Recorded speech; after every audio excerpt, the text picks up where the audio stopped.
Welcome to my Minecraft video tutorial. This time I'll show you how this works.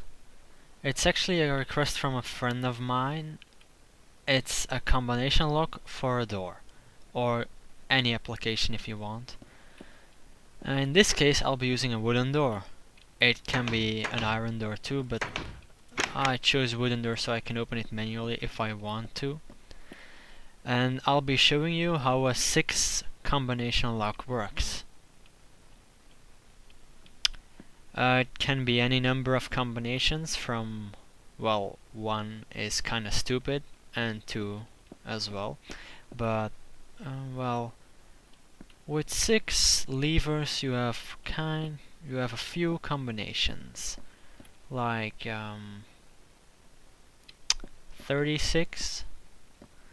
Well, the combination I'll be using is 136. I pre-installed it and I'll show you in a minute. It's still night, but I'll lit it up so you can all see. It'll be day soon, and when it's daytime I'll show you how this works. So let's flip 1, 3 and 6. The door opens. Any other combination, like if I pull 5, the door will close again. It's only this combination that will open the doors.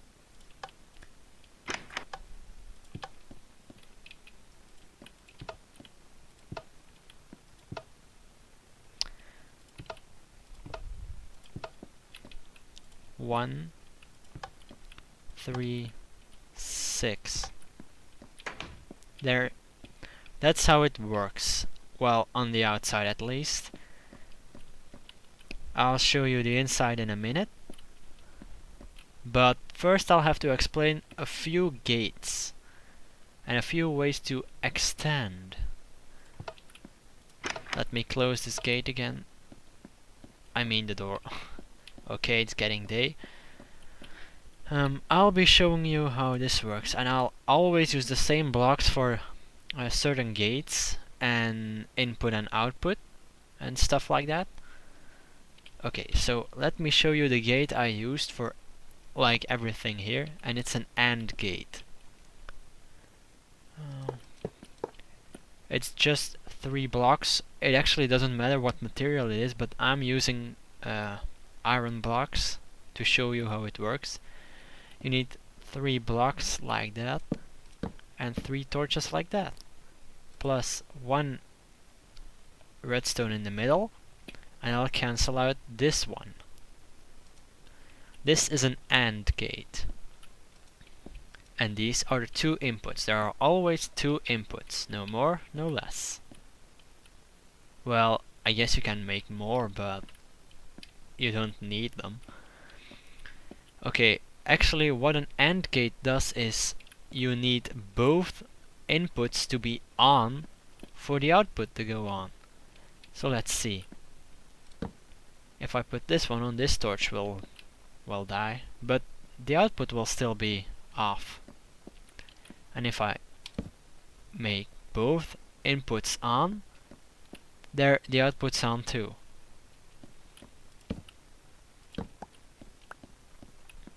And now the output. Also, when you're making gates like that, maybe you should always mark them, like and then input 1 and input 2, so that you can actually see which inputs you're actually, well, adding. Well, it's not really adding. And I think the best thing you can do is also on the back the names of the inputs on the side, so you can actually see which wire goes where. That's just a little hint for when you're making huge circuits out of redstone and you're losing track of what's actually happening. Another gate I used is a NOT gate, which is actually an inverter. You've all seen it before. There. The input's off, the output's on. When I put the input on, the output's off. That's your basic NOT gate. Also, one other thing I used, well, it's just to show you how it works, but this is the classic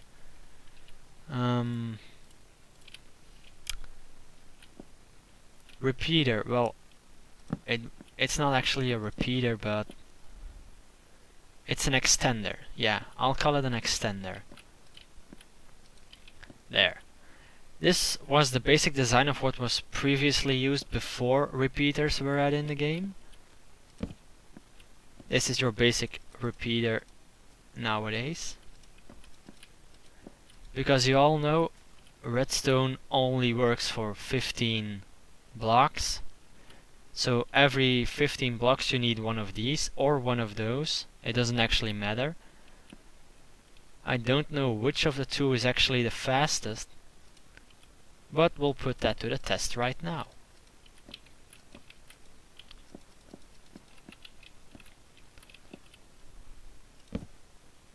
Yeah, the repeater's much faster, like you can see.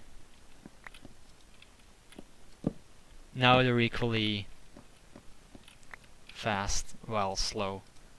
So if the repeater's set on its fastest mode, the repeater will always be the fastest one to react compared to the old design. Okay, and now I have one more thing to tell you before I'm going to show you how this works. I used two different kinds of floor blocks.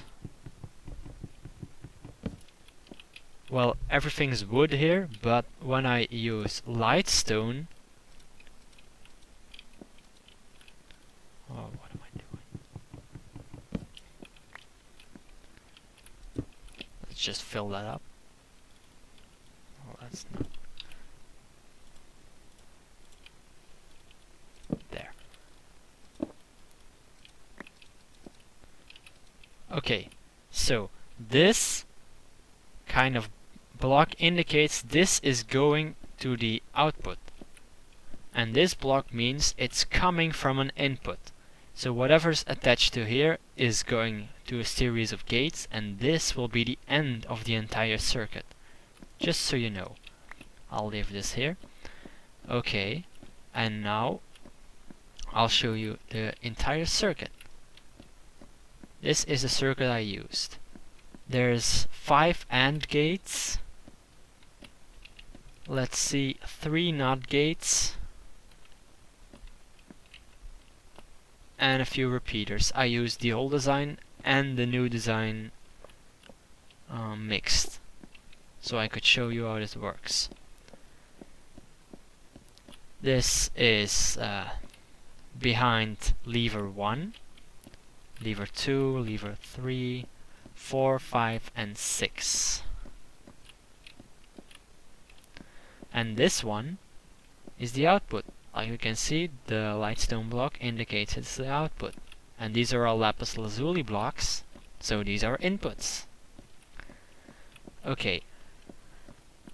For every lever you want to be pulled down for the combination, you just put these until the input, until you reach the input block.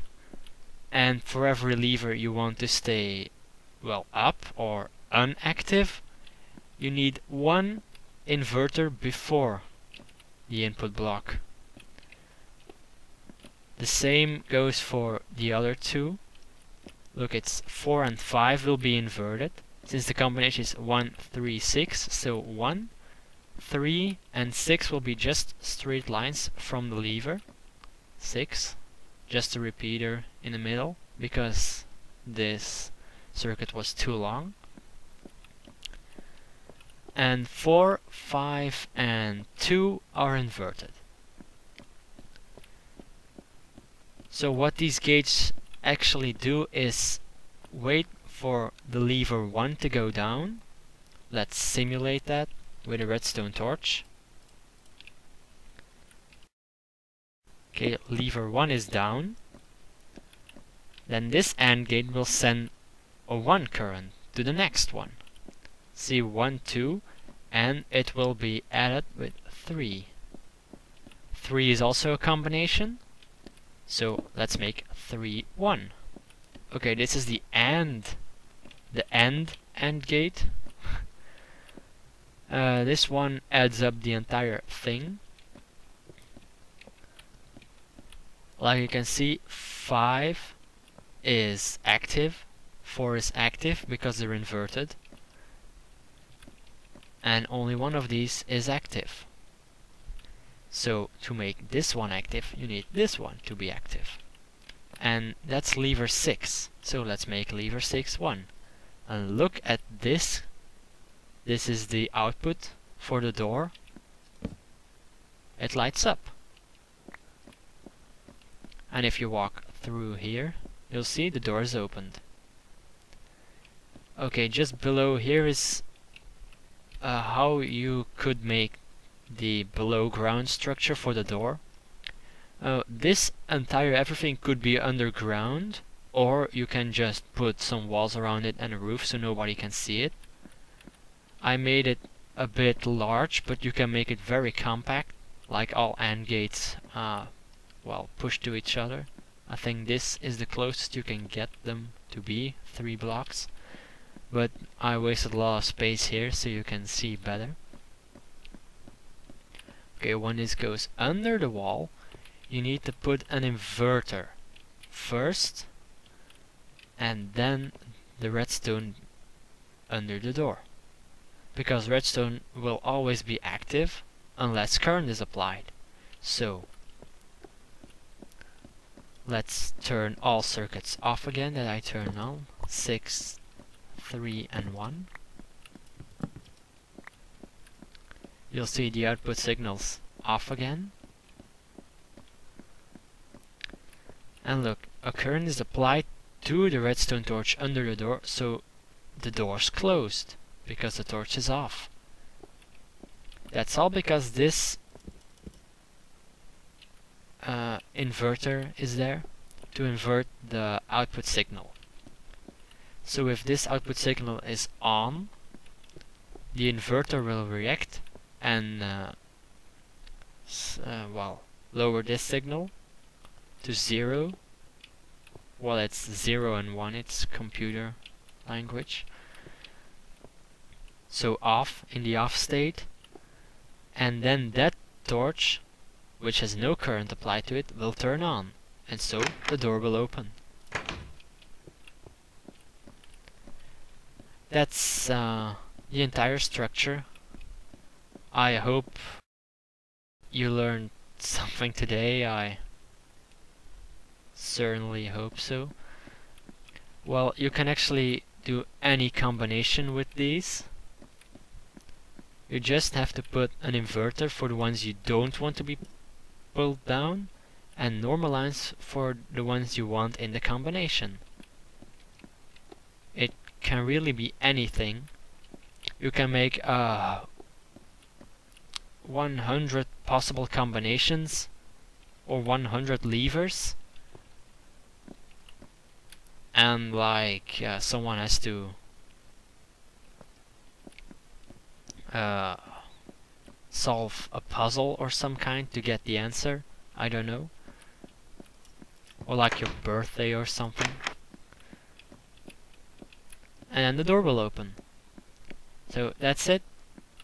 I'll put this map on for download so you can inspect this yourself and maybe copy it.